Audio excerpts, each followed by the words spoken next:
Sumqayıt şəhərində Novruz bayramı şənlikləri bir neçə gündür davam edir.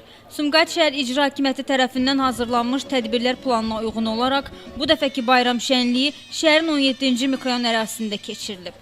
Tədbirdə Sumqayıt şəhər İcra Hakimiyyəti başçısının müavinləri, aparatın məsul əməkdaşları və şəhər sakinləri iştirak ediblər.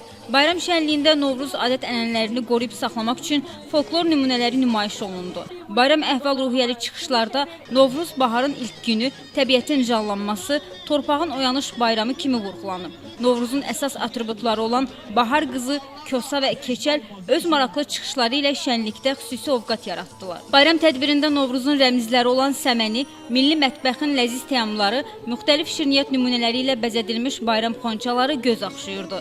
Tədbirdə həmçinin müxtəlif idman növləri nümayiş olundu. Sonda incəsənət ustalarının ifasında səslənən mahnılar bayram şənliyinin iştirakçılarına xoş ovqat bəxş etdi. Gülü Əliquliyeva, Elbrus İsmailov, Dünya TV.